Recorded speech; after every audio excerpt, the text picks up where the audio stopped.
Ivana Alawi tinulungan ng lolo sa Cebu na nakulong nang dahil sa pagtugtog ng silindro, netizens hinangaan ang kabutihang puso ni Ivana.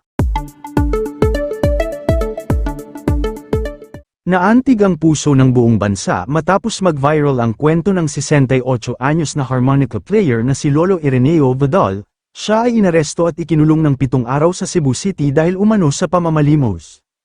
Mariin itong itinanggi ni Lolo Ireneo, giit niya. Hindi siya namamalimos, siya ay marangal na tumutugtog ng silindro sa kahabaan ng Colon Street upang may pambili ng pagkain at gatas para sa kanyang 3 taong gulang na apo, na iniwan sa kanyang pangangalaga matapos abandonahin ng mga magulang.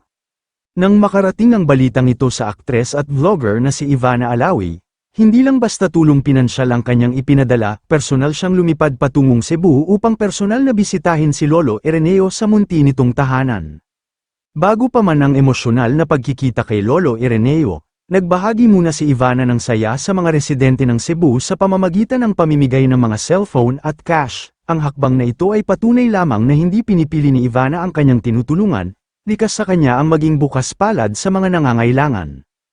Halos mawasak ang puso ni Ivana nang makita ang aktwal na kalagayan ng tinitirhang bahay ni Lolo Ireneo. Matapos pakinggan ang malungkot na karanasan ng matanda noong siya ay makulong, hindi nagatubili si Ivana na gumawa ng agarang aksyon. Isinama ni Ivana sa mall ang pamilya ni Lolo Ireneo, kabilang ang ama ng 2 bata at ang mga kamag-anak ng namayapa nitong kinakasama. Binilhan niya ang mga ito ng mga bagong damit, sapatos, at iba pang pangangailangan.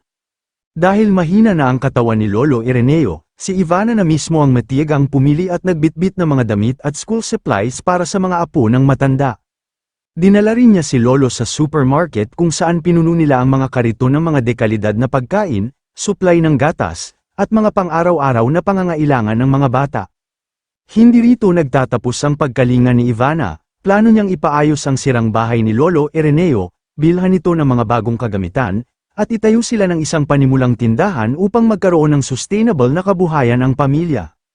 Ang labis na hinangaan ng publiko kay Ivana ay ang kanyang tunay na malasakit at kawalan ng arte. Sa kabila ng kanyang kasikatan, nakipag-usap siya kay Lolo Ireneo nang may buong paggalang, niyakap ang matanda, at ipinaramdam na hindi sila nag-iisa. Ang kanyang pagtulong ay hindi lang para sa content, kundi isang taos-pusong pagkilos na nagbigay ng bagong pag-asa at dignidad sa isang naghihirap na senior citizen. Salamat sa mga taong may gintong puso gaya ni Ivana na handang maging instrumento ng Diyos para sa mga nagpupursiging nakatatanda. Dahil sa matinding ingay at inspirasyong idinulot ng kwentong ito, may isinusulong na ngayong bagong ordinansa sa Cebu upang protektahan ang mga matatandang legal at marangal na naghahanap buhay sa kalye, isang patunay na ang isang gawaing mabuti ay kayang magbunga ng malaking pagbabago sa lipunan.